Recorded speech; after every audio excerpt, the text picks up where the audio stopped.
Hello and welcome everybody. Thank you so much for joining us for a new episode of A New Go of New Home Sales. I'm your host, Anya Chrysanthon, and joining me today is Amy Druhot. Amy is the VP of Marketing with Eastwood Homes.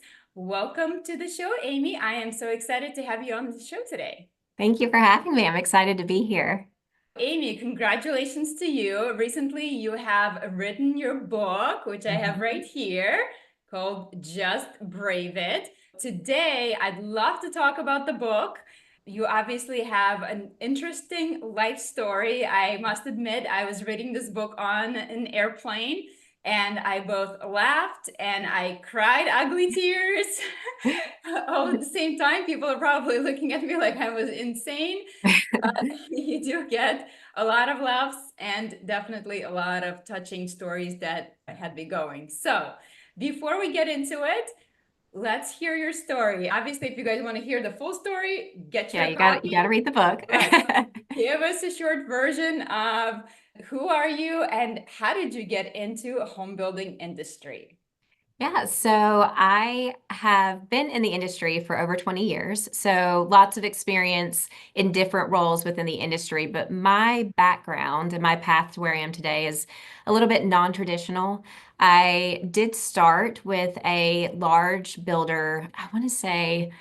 It's probably around 24 years old when I first started in this industry. And it was because I was working for a credit card collection company and they were outsourcing their call center individuals, which that's what I was doing for a living at that point. And I was looking in the paper because that's what we did back then for a job and saw a role with a builder as a warranty administrator and faxed my resume over and ended up getting that job. So that was my first exposure to our industry. But my background was different in the fact that I actually was a high school dropout, did not go to college. At the age of 21, I was single and a single mother as well. By the age of 24, I was married with 3 children. So when I started my career in the home building industry, I was at a very different phase in my life, being 24 and having a young family. So from there, did some administrative jobs in our industry, and then I was laid off during the recession. And during that time, it was very difficult for me because I did not have the same background or resume that a lot of individuals who were now back in that job pool had. So it was very competitive. A lot of the offers I was getting felt like a step back for me, and that's not something I wanted for myself at that point.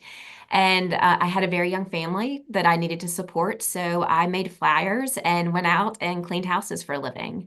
So I cleaned houses for about 4 years before coming back into the corporate world, initially with a commercial construction company. And then I wanted to get back into new homes because that was just something that was such a passion of mine and fell in love with it from the administrative side of that in my 20s. So I saw a role for a marketing manager with a local builder, was not qualified, did not have any credentials that would qualify me for that role. But if I could have done anything, if I would have gone to college, I would have gone to college for marketing. So I sent my resume over because I thought the worst thing that could happen would be that I just wouldn't hear anything from them. So I sent over my resume, and much to my surprise, the next day I got a email from the hiring manager who said that he had gotten my resume on LinkedIn, which was interesting because I didn't have a LinkedIn, but I wasn't going to second guess it. So I went in for an interview and he ended up hiring me, which was interesting because he told me after the fact that he did not mean to reach out to me. He meant to reach out to someone else and did not realize till the morning of our interview that he had printed the wrong resume or called the wrong person. And I was fortunate enough to get that opportunity and just dove in and was in the marketing management role for about 2 years and then promoted into sales management. I was a sales manager there for 3 years before coming to Eastwood Homes, and I've been here now for about 7 years. And so I currently serve as the VP of sales here for the Richmond market. So that's my story in a nutshell. That's amazing. And Amy, I am a big believer that there are no coincidences in life. Like serendipity is Yes. like God's way of telling us that he's real. And like, Mhm. I'm not a religious person. I definitely more spiritual person, but I definitely believe in higher powers. And Oh yeah. it's funny It all to, happens for a reason. yeah, absolutely. Yeah. So you've achieved so much success without traditional credentials. As you said yourself, you were a high school dropout. Mhm. So how has this shaped your approach to hiring and developing your sales teams? For me, I take a much different approach because of my background. I always first look for that cultural fit because I think it's so important that you have someone that can fit in your culture because you're going to create a space for success, right? For anyone that you're bringing onto your team. But if you're not bringing on someone that is the right fit for your culture, you're not going to create success for them or for yourself as a company. So, the first step that I always take is looking for someone who's a cultural fit. The sales side of it, for the most part, you want to find someone who's a high achiever, but for the most part, the skill piece of it, you can teach. I can train someone on the steps to how to sell a home or the operational side of that. But what I can't teach someone is character and empathy and care, and then that high achievement drive. So typically, when I am looking for an individual, it's not always that I'm looking for someone who has experience in new home sales. It could be that they have something else that lends to that, or that I've had some sort of an interaction or experience with them that leads me to believe that they could be a good cultural fit and that they have high achievement drive and that they have good work ethic. Because if you have those things, you can train the rest of it. And that's really been the approach I've taken that often for me, I was always afraid that someone would count me out, right? That if they looked at me on paper, they were going to count me out based off of my credentials. But I knew that I was more than capable, that I'm resourceful, that I'm resilient. And because I don't have a traditional background, I'll grind a little bit harder because I can't rest on the laurels of my degrees, right? So I've had to work a little bit harder. And I like that. I like finding someone who has that ability to say, look, I know on paper I don't make sense, but if you give me the opportunity, I will not let you regret it. And so that's been a lot of the approach that I've taken in building my own team.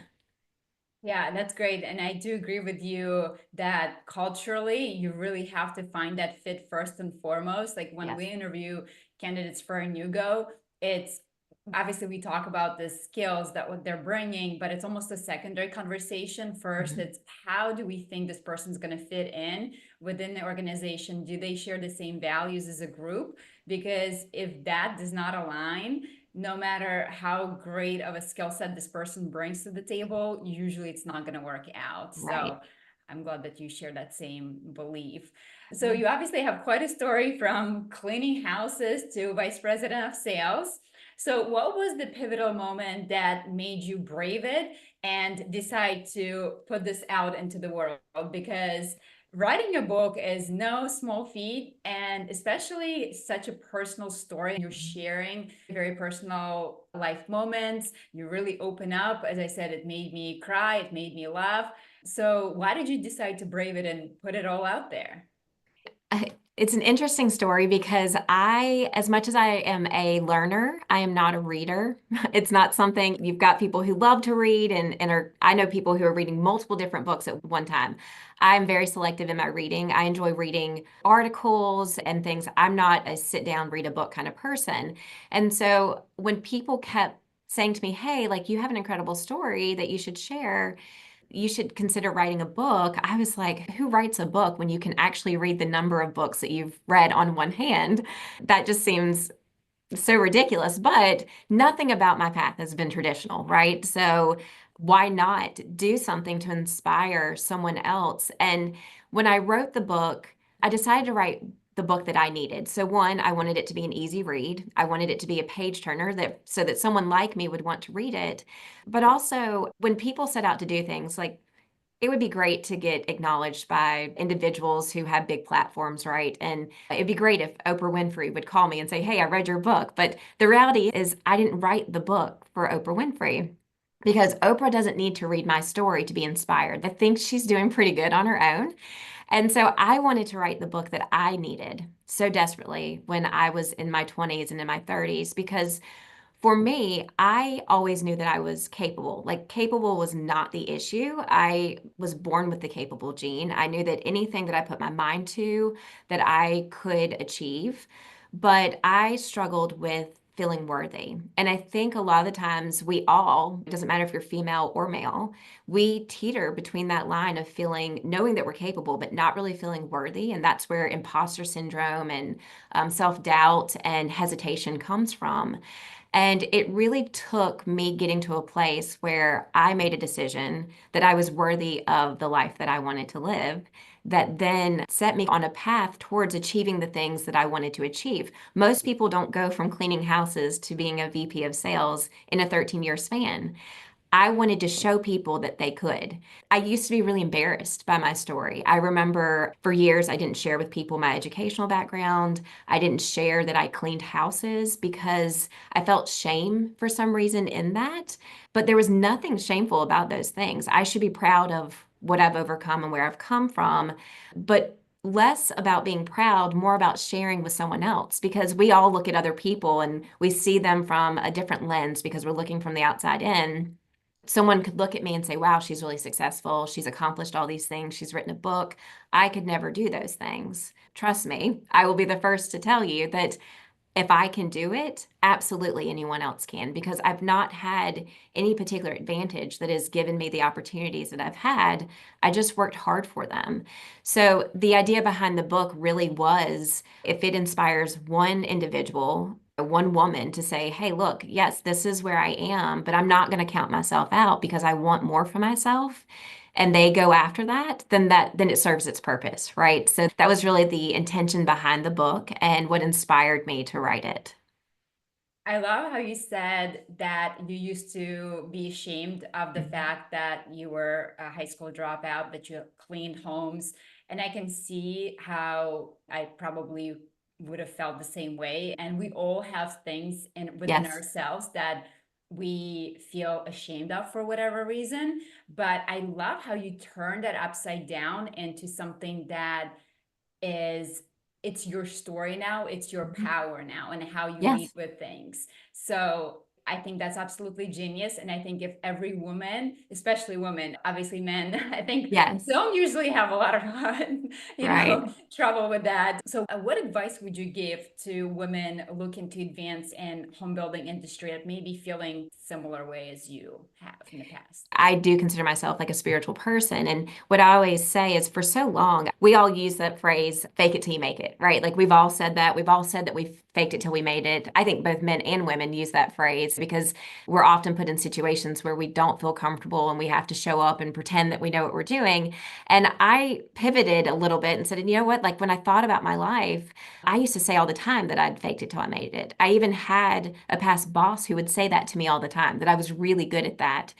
And it wasn't until I looked back into my own stories and saw what I had actually accomplished that I realized that I wasn't faking it. I was actually braving it until I made it. Because isn't that what we're doing? It's the same thing. In those moments, we're choosing to put ourselves in a situation that we have no clue what we're doing, yet we need to appear that we do. And isn't that what braving it really is? I think that for someone who's looking at their life saying, gosh, I really want that step forward. I want to step outside my comfort zone and I want to do more with myself. And I always say, if what you do for a living is cleaning houses, if you love that with all of your heart, then yes, do that thing. Be where your feet are and love what you do for a living. It's not that we have to strive for more, but if you are doing something where you're not getting fulfillment and you feel there's something more, I counted myself out for so long because I didn't feel qualified. And it wasn't until recently that I heard a statement that God does not call the qualified, He qualifies the called. So if you are called to something in your life, regardless of what your religious standpoint is, if you have a yearning inside of you and there's a calling for your life, it does not matter if you feel fully prepared because you are feeling that yearning and that calling for a reason. And if you step into that, and step into your purpose, everything else will take care of itself because there's a reason why that is there planted inside of you. I would say that for any woman or man who feels that they are feeling like they're pulled towards something more, but they just feel stuck where they are, there's a reason for that. And the best thing that you can do is trust yourself. Trust that feeling that you have, trust yourself, and just step out and do it anyway. That's always been my motto, is that even in the moments when I am absolutely terrified, and actually when I am terrified, that is my signal to know that I absolutely should do it. So in those moments when you're scared, just step out and do it anyway. I, I love that. That resonates so much with me. I think so many of us go through our career, life, whatever, feeling like in my early 20s, I worked in corporate finance and I almost felt like I was too young to be Mhm. taken seriously. And Yes. then we get to the point where you feel like, oh, maybe I'm too old to be doing that. It's Oh funny how yeah. that flips. Starting to And feel that. yeah, yeah. Yeah. And so When I've are we ever just right? it's yeah, it's always something. And I've we always hear fake it till you make it, but I love the power again, the switch. The more I've been studying confidence, self-confidence, Mhm. is that I realize that to be truly self-confident is to be authentic to who Yes. you are. Mhm. And so I think again with your story where you took something that you felt ashamed of and Yep. you flipped it to lead with your story and you made it your story and you're authentically yourself. I think that's what truly gives you your confidence. And I think it's really brave to do that. But I think once you take that step and embrace who you really are, and you're not putting that front out for people, Mhm. you will change how you feel about yourself, how you feel about your story, and you will noticeably feel more confident. I That's agree with that because I do think that authenticity is key to confidence. And if you are feeling shame or you feel like you have to hide something about your past, a story, a mistake you made, where you came from, whatever that may be, in not owning that, you're constantly feeling this feeling of, oh my gosh, are people going to figure out that I'm a fraud? Are people going to figure out that I shouldn't be here? Because what if they know that I dropped out of high school? What if they know I don't have a college degree? What if they figure out that I used to clean houses for a living and I'm sitting in a boardroom making decisions for a company, but my work ethic and my experience now, I've proven myself. And those stories show the resilience of one, I'm willing to embrace it. I don't have to look over my shoulder. I have nothing to hide. Like, you want to know anything about me? Ask, because I we put got it in a this book. book. I know. I don't have this fear that I'm a fraud. Like, I often say, forget imposter syndrome. Like, I actually am an imposter. Like, I should not be here, but I'm here anyway. And it's because I'm here and because I continue to show up every day for myself and for other people that I've continued to be successful. So I think in embracing yourself, and I've lived through phases of my life in my 20s and my 30s where I was not living my most authentic self. And it really took embracing my own stories and who I was to help propel me forward to who I have become. And I think until you're willing to 100% accept who you are and who we are, as messy and ridiculous and embarrassing as some of those things and parts may be, they're actually really beautiful. And that's where we connect with other people, right? Like, we are in the people business at the end of the day. You and I both are in the people business. So what better way to connect with people than just to be our authentic self and to be real and to allow a space for them to do the same? I agree with you. And unfortunately, sometimes I think that wisdom does not come to us until we're in our 40s. Yes. Like, I think back to my 20s and with my confidence about who I was then, and even like physical confidence, like, Mhm. my God, my 20-year-old body, like, I Oh, was I'd give not anything. confident Yes. versus my 40-year-old body. Hello, Oh, something's yes. wrong here. Yeah. And So, that's why we have to embrace who we are today, because our 40-year-old bodies, when we're 60, we're going to look back and think, oh, I wish I would have embraced that more. So we just have to love who we are and where we are.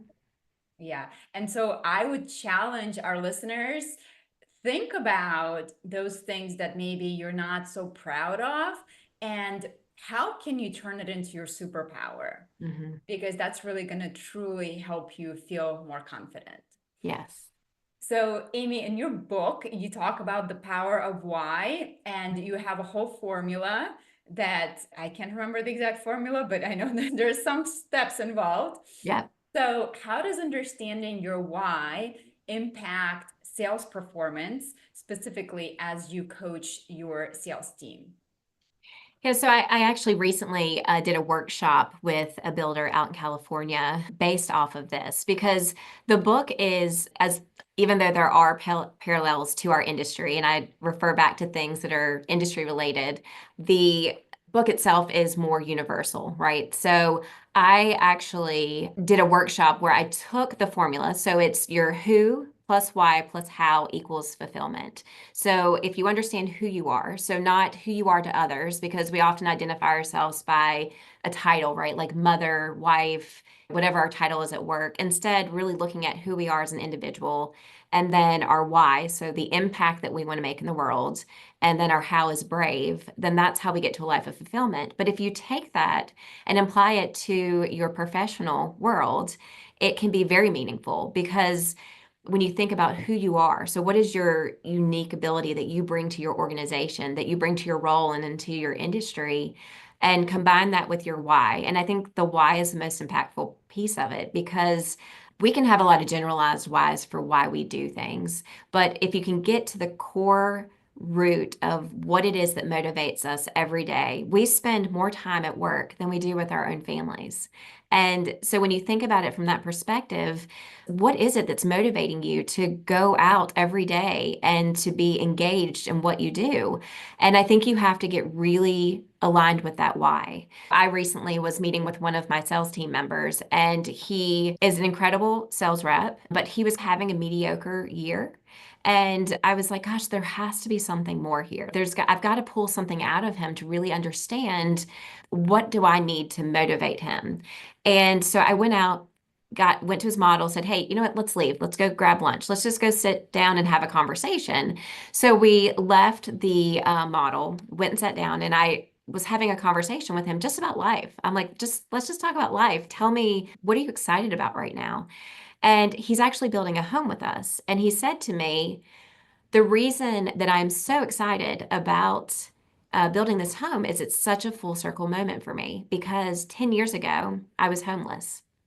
I was living in my car. And he said, and so now, 10 years later, to have the life that I have and to be selling homes, I just cannot believe that this is my life. And I was like, oh my gosh, like this story, like you can never make another excuse for me. Like how you were living in your car 10 years ago. Now you have a career, you have a family, and you are building a beautiful home. Like, I know where I need to motivate him from. There is no reason that this individual cannot accomplish anything. And so, by diving in and understanding more about who he is as an individual and his why, right? So, his why is that he wanted to provide a life for his family that he did not have himself 10 years ago. And if I can use that to motivate him, that makes what he does every day more fulfilling. And same thing for me. I love this industry. I know you love it too, and we have that in common. It is such an incredible industry to be a part of, and there are good days and there are bad days, but what gets me through the bad days is the fact that I love that I get to inspire and work with individuals every day. And that is really my why. I want people to see the best version of themselves, and I want people to be better for knowing me. I never want to leave someone that I've met without making some sort of an impact. And whether that's helping them to see something about themselves that maybe they don't see. And a lot of the times it's the way I reflect in my own, what do I need? And if I need that as an individual, how do I pour that into other people? Because when we do, that's when we become more fulfilled. That's how we fill our own cups is by emptying out into other people. Yeah, I love how you approach that chapter. And when you dig into who, I Mhm. really enjoyed how you said, no, you're not a mother. No, you're not a VP of sales. No, you're not this. Who are you really? And I think Mhm. so many of us do take on this lens of, oh, I am to the, like, you first identify as like a mother, a wife, but Mhm. no, you were something before that. Strip that aside. Who are you? So I really love how you made me think about who am I really through Yeah, that when you chapter. think about if you meet someone for the first time or you're interviewing someone and you say, "Tell me about yourself," we automatically go into, I'm married to my husband, I'm a mother, I have 7 kids, so 7 kids. And like we go through the VP of sales for Eastwood Homes. And I thought, wow, what if we were to respond differently? What if we were like, someone says, like, who are you? And you say, I'm a perfectionist by nature, but I love to motivate and inspire people. Like, how beautiful would it be for people to start describing themselves in that way versus through the titles that we are to other people. Yeah, absolutely. I love that idea. So you guys definitely pick up the book because that was probably one of the most thought-provoking chapters for me. I love that. Um, and Amy, your one of the chapters was called Foundation Stories, and I love actually how you brought the terminology back to home building, the way you were explaining how things are. So I really enjoyed that. It's like a hidden gems throughout the Right. book. Inside stories for people in the industry. Yeah, for sure. It felt like we were part of a secret club. Right. So it feels particularly relevant, obviously, to our industry. So, how do you build a strong foundation success in new home sales? I think that the foundation stories itself is really like discovering your own stories, right? Like to really understand who you are and where you came from and digging deep into those stories. Those are often stories that we share. And I refer to the foundation story as being similar to the foundation of a home. Like you can see it at street level.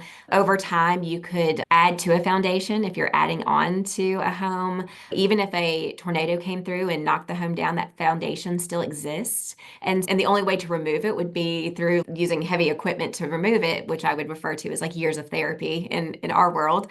But I feel like a foundation is so important. And when you think about your career and you think about our industry and how you set yourself up for success, it's creating an infrastructure where you are so confident in who you are and you have such a foundation that when you go into conversations with other people or when you enter a boardroom or you have to make a decision, that you have so much trust in who you are as an individual that not only does it help you to be more confident in your decision making, but confidence is transferable.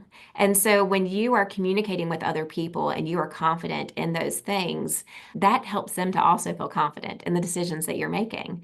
So I think that creating a foundation of understanding one, we should never stop learning in this industry, outside of this industry. Like I'm constantly inspired by the work that you all do. I can't even begin to get my mind around it. And I've been really focused on this idea of customer experience and how do we elevate the customer experience? And that could be through small personal touches, but also when you look at the way that you guys are innovating and completely changing our industry and taking us into next generation of what it's going to look like for future buyers, I think that it's such a powerful way to say we can provide such an incredible experience for our homeowners and for the people that we work with on a daily basis. But we really can't do that if we don't know to our core who we are as individuals, who we are as companies, who we are in our roles and the unique abilities that we bring to our companies. That's why I would say, like, understanding the foundation of who you are and the foundation of your company, your role is so extremely important in creating success for yourself and for your teams.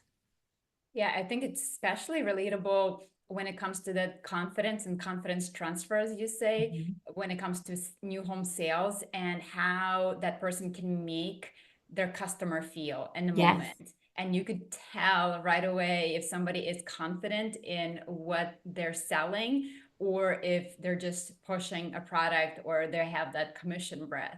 Yeah, I am getting to see our industry through new lenses here recently because my oldest son just started working in new construction.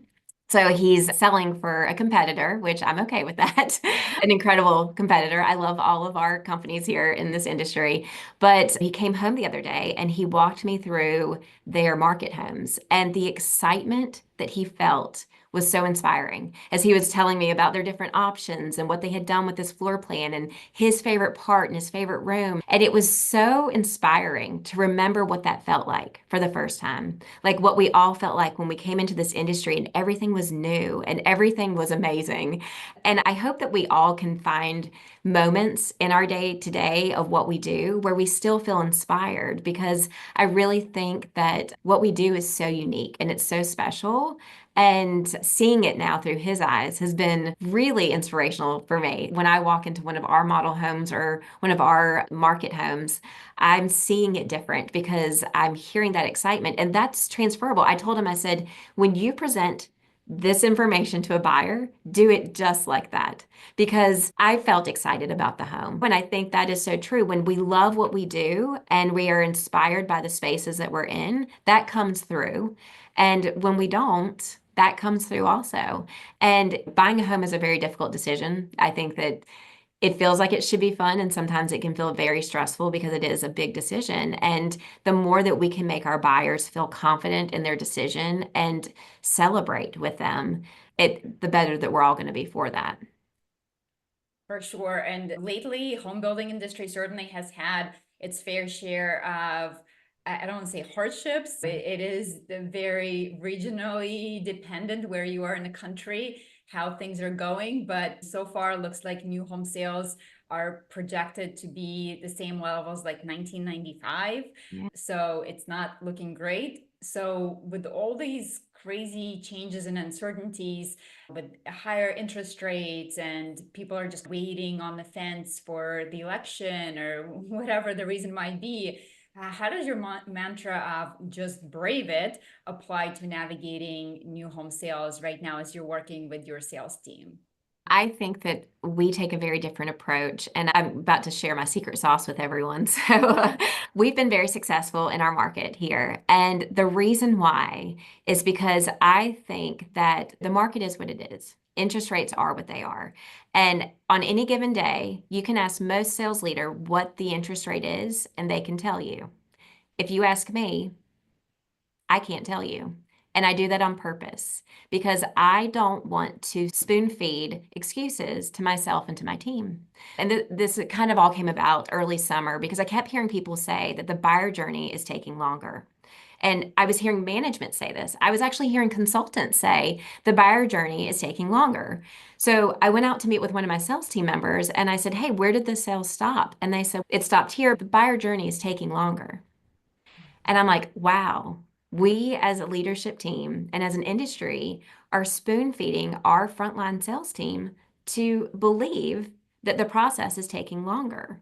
And so I said, we're not doing that anymore. We're not going to look at interest rates. We're not going to talk about the election. We're not going to talk about the state of the market. We're not going to talk about sales being down. We're going to talk about the buyers who are walking in our doors and who are in front of us. And every person who walks through that door, there's a reason why they walk through that door. So every opportunity that comes in front of us, that's our market. And we're going to be excited about it. And we are going to be brave enough to ask for the sale. And it really changed the way that my team started performing because we weren't focused on the negatives. We just started saying, look, you're in my model. You must want to buy a home. So it doesn't matter what the interest rate is, doesn't matter who's going to be elected. It doesn't matter if the news is saying now is a good time to buy or not. It's always a good time to buy.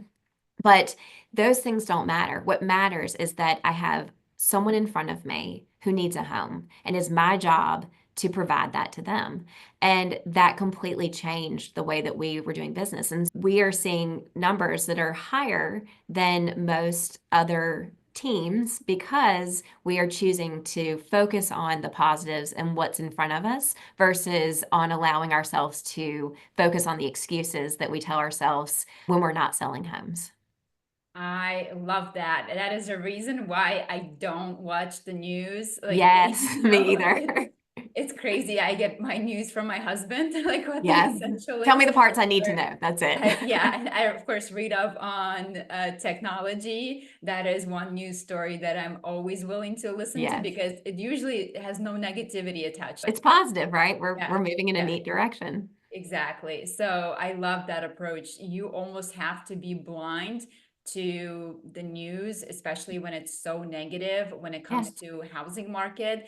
And yeah, you're right. Concentrate on the customer that's in front of you, figure out their why, Hmm. and solve that problem for them. So Right. I love that approach. So you guys definitely take that away. That's a secret Right. sauce right there. Now everybody's going to be doing it. The transition from sweet tea to iced tea is a metaphor in your book as you moved from being a super Southern girl to still Southern girl, but Southern. a Yeah. little bit more northern. So, what's been your biggest transition in adapting to the corporate home building world? There's more men, obviously, in our industry than females. And one of the biggest transitions I had to make for myself was actually transitioning from who I wasn't to who I was. I've sat in rooms where I'm the only female and I'm not really into sports, sorry, not really into investing in stocks. I'm not into hunting, but it doesn't mean that I don't have value to add. And I used to allow myself to feel uncomfortable in those spaces. And instead, I contribute where I can contribute. And I feel so good about who I am. I don't need to be someone I'm not and pretend to be someone I'm not because if the work that you're doing, if that brings you respect and value to your organization, then it doesn't matter. Those other things don't matter. I would say that transitioning into trying to fit the mold of what I thought people wanted me to be and being okay with who I was, that transition in itself is what really helped me to succeed.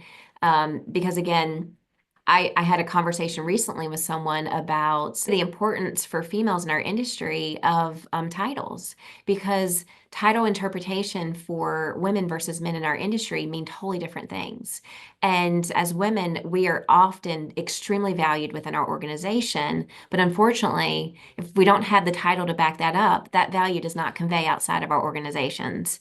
And so for me, I feel very strongly that we should advocate for ourselves. We know our value.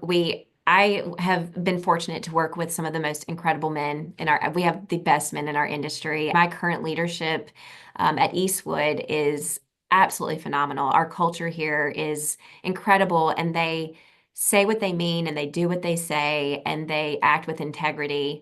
And I hope that's the case for everyone, but it's not always the case. But I think it's really important that as a female that you not only embrace who you are and transition into understanding that who you are is enough, that you don't need to act or be something different in order to be accepted in our world, but also don't be afraid to advocate for yourself. Know your value, and that's the important part. Know your value.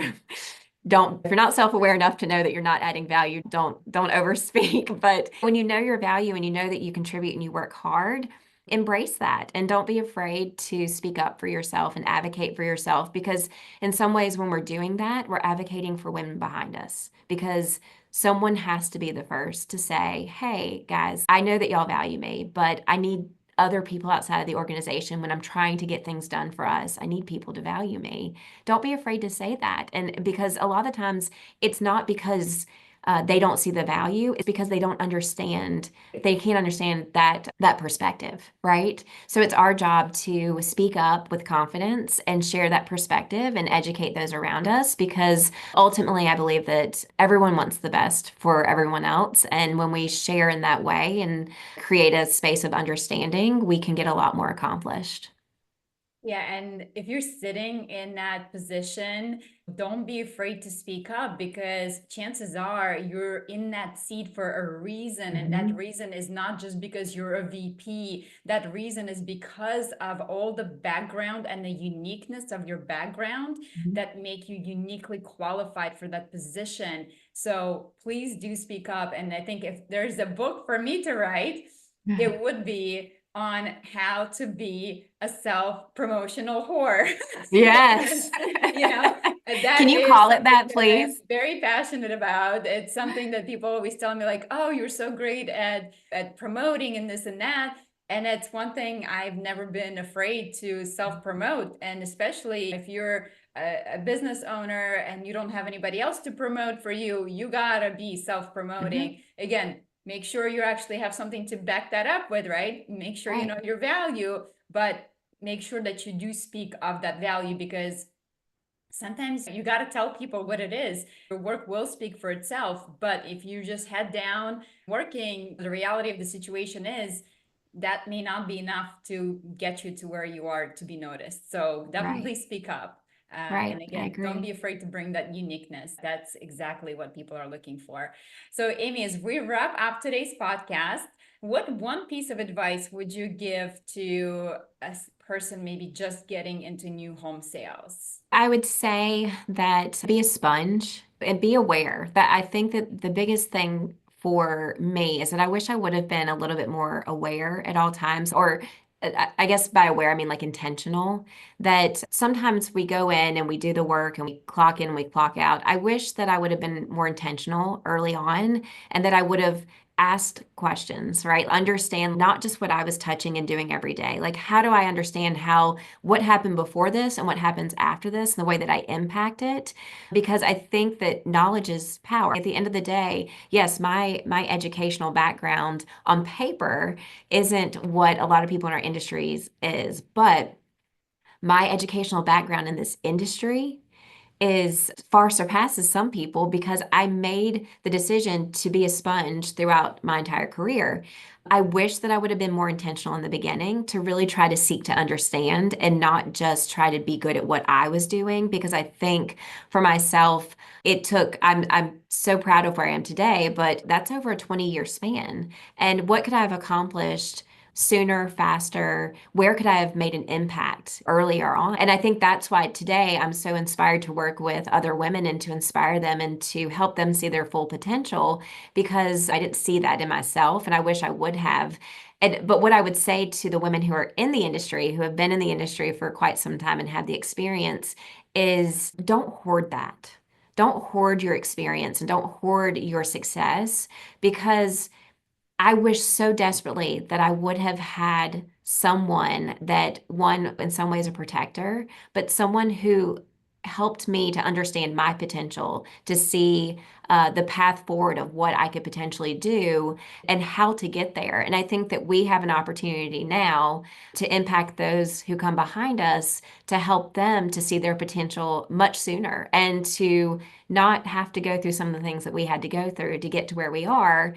Let's make sure that we're not just hoarding our experiences and that we're pouring those into other young women who are coming behind us so they have that much more opportunity to achieve the things that we're achieving. And I hope sooner and faster and better. I know that the women who come behind us are going to be doing things that we could have never fathomed doing in our careers. And I'm excited to see what happens with that. I think you're right on that. So if you can be a mentor for somebody, right? Offer help, offer your wisdom. Sometimes it's hard for people to approach. Mhm. So if you see somebody starting out, just friend them and pour your advice onto them. Although I think you're right, that new Gen Z seems to be cut from a different cloth these They are. days. The confidence they have, it's amazing to me, which is more power to them I'm again, like, as can you we said. trade? Can we like pour the experience and the Yeah. mentorship, and then they can pour back the confidence that we all need sometimes. So I think that's the fair trade. Give your experience, your mentorship to the younger women, and let them pour their confidence into us. Absolutely. So, you guys, make sure to pick up Amy's new book, Just Brave It. It's available on Amazon. And Amy, tell us, where are you going to be? If you're going to be speaking anywhere, you're making appearances. I know you're doing a lot of traveling these days. What Yes. are some of the things? Where can we find you? Where can we connect with you? Or maybe online? You can go to amydruhot.com or justbraveit.com to connect with me. I had actually made a decision. I wanted to take a season of rest because it has been quite a year for me. And so I've been very intentional about this holiday season, really wanting to focus on my job and my family. I am going to be speaking in Greensboro to the PWB there on November 19th. So if you're in the Greensboro area, I would love to see you.